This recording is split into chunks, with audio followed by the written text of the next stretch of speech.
All right. We are here with Mike Eaton, and Mike is actually a friend of mine. We got to spend some time last week in Cleveland, and I originally met Mike, I think, actually at the very first Best Year Ever conference. I think you were there, or maybe it was the second one, but The definitely at one of second, those. yeah, And yeah, got a chance to work with him. What I love about Mike is he's so interested in the personal development field, and just learned that he's been able to use that in a bunch of different fields. He runs his own company. He's in sales. He's a consultant as well, and he's got a ton of value. So, Mike, if you could fill in the gaps, and really what I'm curious about is why you've been so interested in the personal development field, and even more specifically how that's played a role in your life. yeah, absolutely. Well, just to give you a little bit of background on me and kind of explain where I came from. For me, so I was a pretty decent student in high school. Like, I wasn't super motivated, but I took like the AP classes and things like that. But I had some great teachers. I crushed the SAT. I ended up going to a really awesome college. And I just kind of pitter pattered around, and I was surrounded by people that seemed to know what they wanted to do. And what I hadn't realized at the time is most of my goals were really just borrowed. And what I mean by that is they weren't anything from inside my heart or anything to do with me.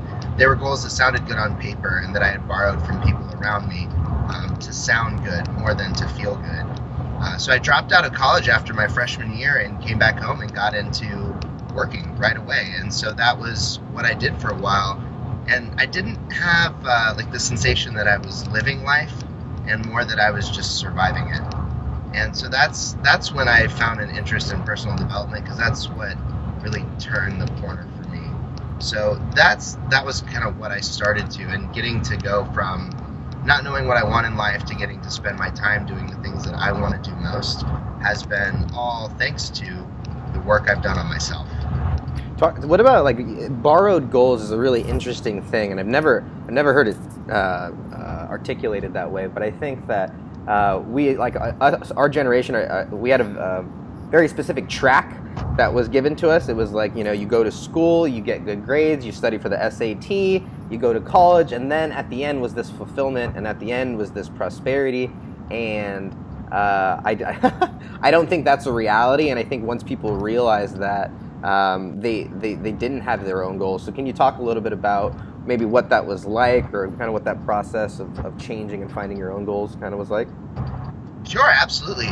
So originally, my goal was to go to a top tier school, graduate in the top 10% of the class, get into one of the best law schools that I could get into, and then go and become a United States senator. And that was what I wanted to do, because I thought, like, you have these big dreams and big goals. And I had wonderful parents that always told me I could do anything I put my mind to. And what I didn't realize is that anything you put your mind to was like that generation's code for after you go to college and get a degree and work really hard for 25 years doing the same thing 9 to 5 every day. And that just never sat really right with what I wanted to do. And I saw senators that got to share their message and do this whole political thing, and it seemed like something that I could do. And I had those goals, and I could parrot them to anybody and make them sound really great. And they didn't ever resonate inside. And that was why I never found the motivation to do anything about it. That was why I was a mediocre student and not an avid learner. I spend more time now reading and studying than I ever did in college. And there's no grades in mind. It's just in learning about things that are of interest to me. So, like, those goals weren't mine to begin with. They were what society told me was successful. And because I didn't have the self-esteem to believe in my own merit, I had to adopt that version of success from society. I have the same thing. I've read more books since I've graduated college than I did in my entire academic career. And I think I thought I was abnormal or an anomaly, but I gotta imagine that there's more like us out there, and I gotta think that the education system could could wake up a little bit. But let's talk about living versus surviving life. Like, what does that actually mean? When you kind of look back on the way that you went throughout life, and now the way that you approach life today, what do you think are some big components or some philosophies, mindsets that you feel are present now that you developed? Well, I think the first thing that was a really big transition was just being aware and cognizant of passion and like what that really looks like for me. So surviving life, it's really easy to identify, and like I'm sure you have friends or know people like this. Surviving life is they have a job that they're always complaining about. They have the same group of friends that they're always with that aren't really doing anything bigger. They like to talk about just what's going on right then, and that it's such a very, I guess, myopic thing. You get so narrow-minded and involved in just what's revolving right around you right then that you miss out on the bigger experience of life, and you're focused on how do I pay rent, how do I take care of my phone bill, how do I do this, instead of what can I experience today that would change my life, what can I do today that would change someone else's experience. And so that's, I think, the biggest difference is going from living a life with just need-based and living a life with passion instead. And so you kind of took an alternative route. I think a lot of people, even our age, they jump, they finish college or they decide whenever they finish school, and then they jump right into a job because that's what everyone prescribed them to do. But you said that didn't really sit with you. So why did you find the entrepreneur or the self-employed consultant life? Why did that appeal more to you? Well, I have found through a series of wonderful experiments that I call my life that I'm just not that great of an employee. It doesn't work for me, and I'm really great at interviews, and I'm really great at getting hired because people see my passion and excitement, and like I see what they're doing, and I'm like, yes, let's do that. And then it's like day 5 of, I worked at a hardware store one time, and like day 5 of like helping people find where like mulch was, and I was like, oh my, how do you do this every day? And I crave that novelty in the things that I do and that excitement. And so I've taken an alternative route, and I've had so many different jobs, and every single one of them has been the same story of get really excited, start off, this one's going to be fun and exciting, and I bring my best attitude and best face forward every day, and 6 months in, I'm trying to figure out how to revolutionize that business or to something to do to change it big, because I get so bored in just the day-to-day minutia of things. Yeah. Yeah, that's great. And so, are there some things that I know you've spent a lot of time researching and just kind of dabbling into a lot of different areas and fields. What's been maybe the most surprising thing you've learned in your research about kind of young people, the psychology, their motivation that stood out to you?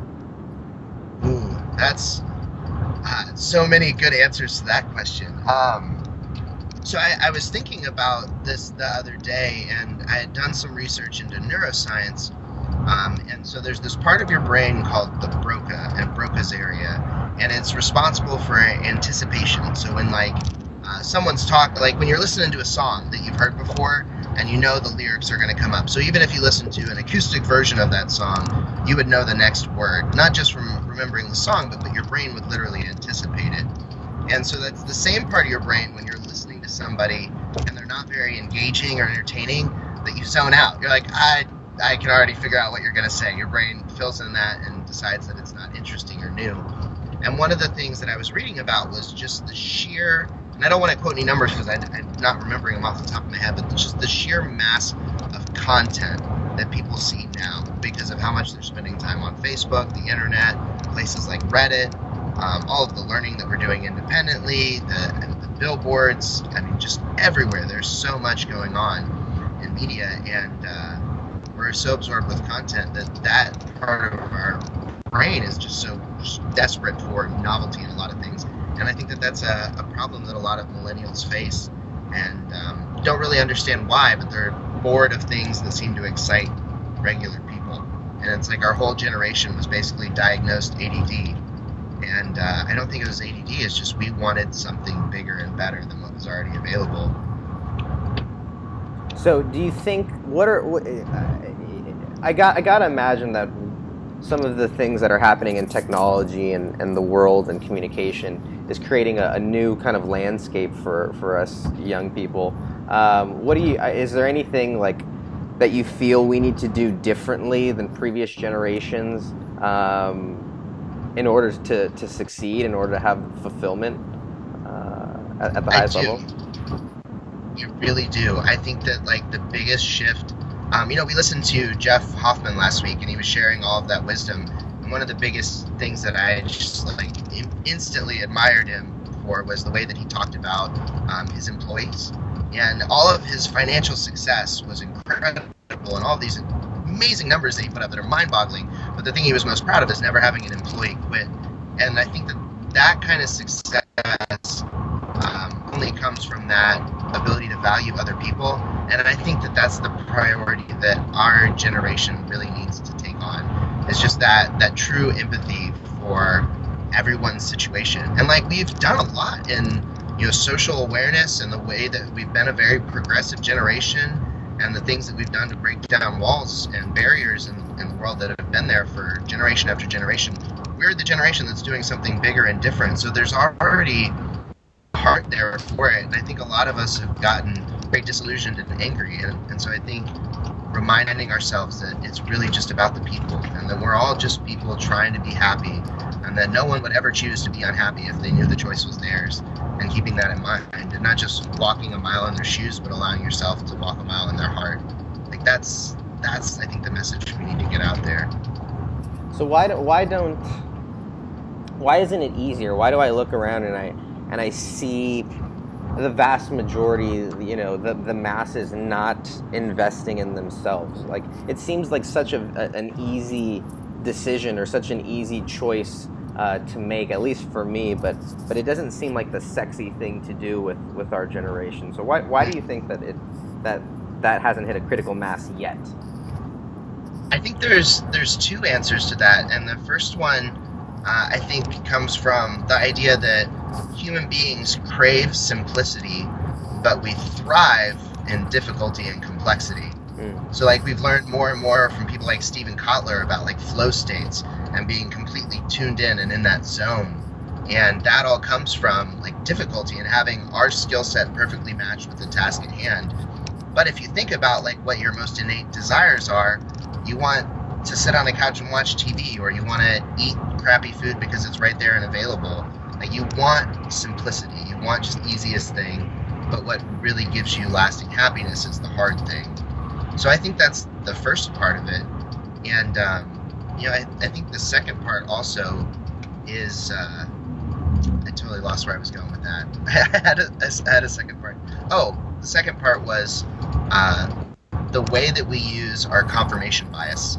So like there's this theory in sociology called the Thomas theorem, and it states that what we believe to be true will be real in its effects.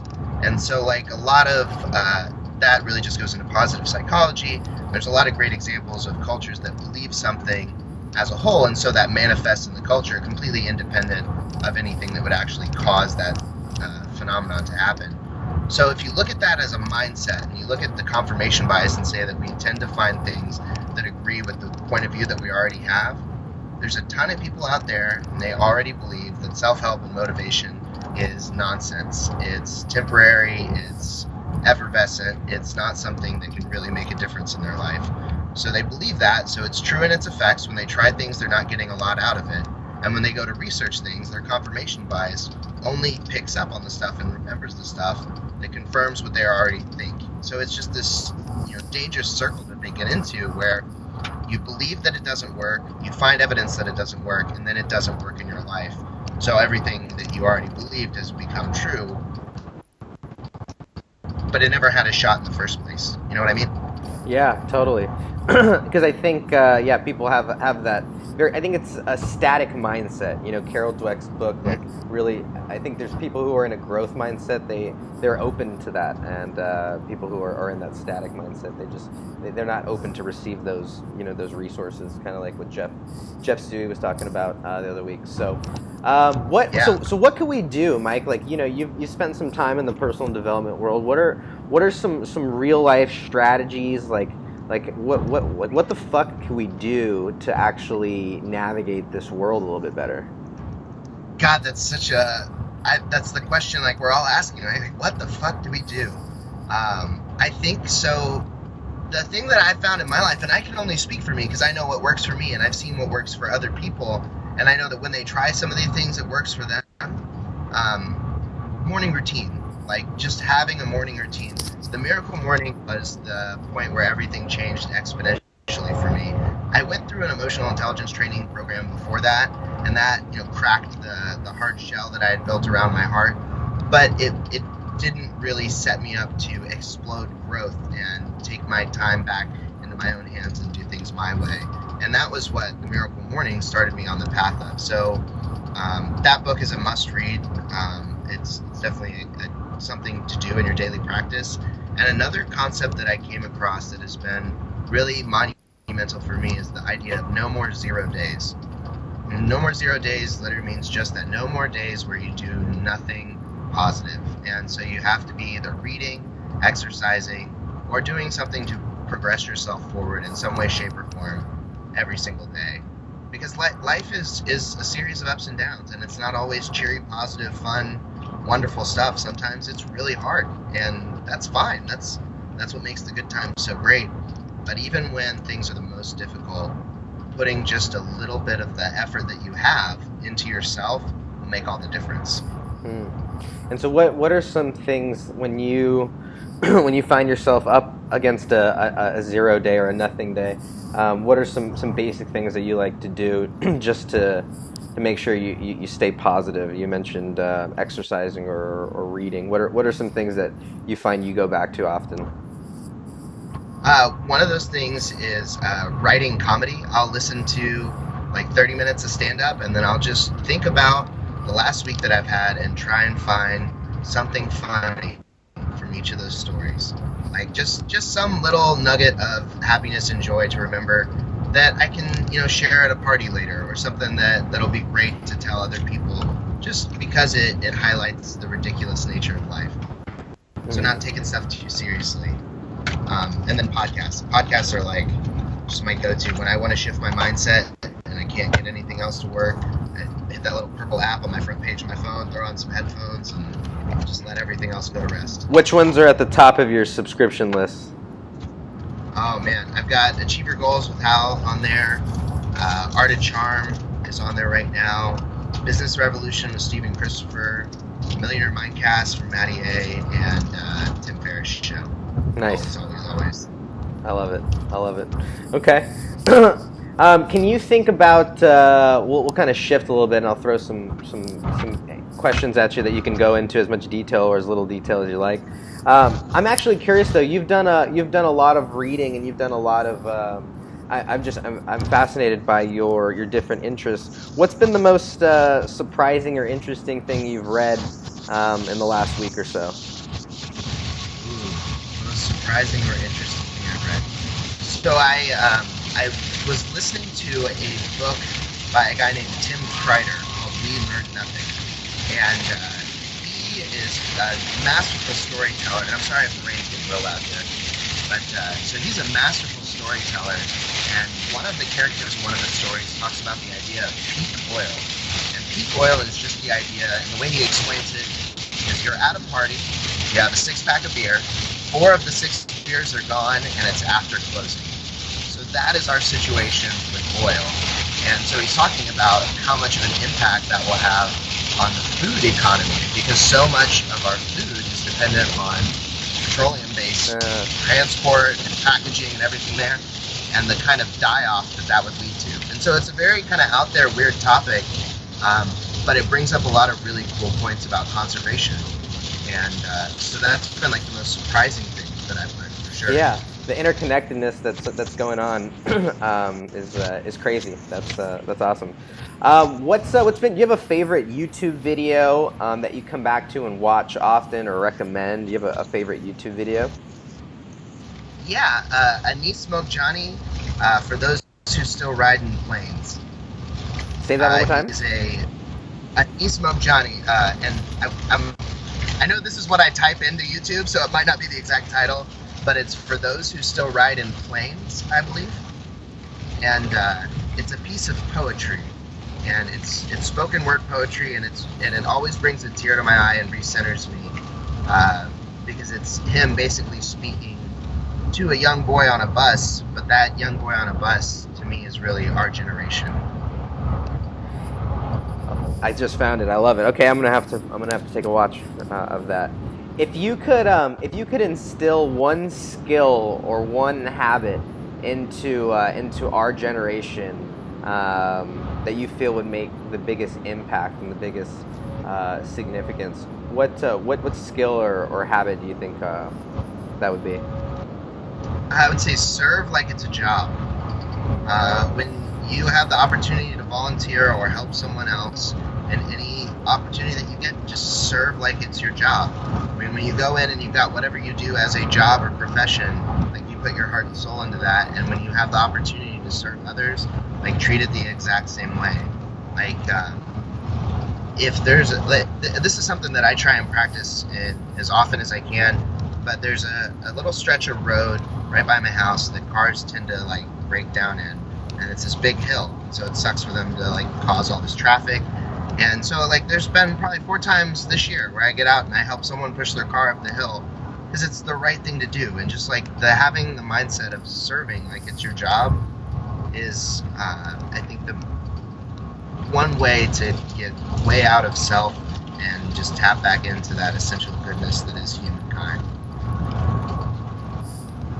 Got it. That's deep. Yeah, I think that there's so many opportunities to help people, and I think that there's a lot that comes back to you when you do that. Mike, is there any place if people want to connect with you or want to reach out and find you? Is there anywhere you'd like to send people? Just search me on Facebook. That's where I do most of my connecting, and I answer every email that I get. So if people want to email me, it's mikeeaton91@gmail.com. That is an awesome year to be born, Mike. Any last message for the millennials who are going to be tuning in? No, I want to say thank you for doing this. I think that things like this are how we really start changing the world, and tuning into your summit and being involved with your activities is a great way for people to do something big in their life. So I'm very grateful to have the chance to talk with you today. Yeah, it was awesome, man. Sometimes I feel like I'm on an island because a lot of the people that are involved in the growth field and are maybe a little older, or maybe they're a little older, right? So it's nice to be able to connect with someone who I think us being in the age that we are, we have a very unique experience, to be able to go from the dial-up all the way to, Wi-Fi, and be able to see, that progression and to be able to be a part of it. I think we're really, it's something special is going on, so it's cool to be able to share that with someone who has a similar interest. So thanks so much, dude. I appreciate you being on today. Absolutely, man. Thank you. It was great to see you, and I know we'll talk again soon. We'll talk soon, man. Have a safe trip. All right, thanks. Take care. Peace, brother.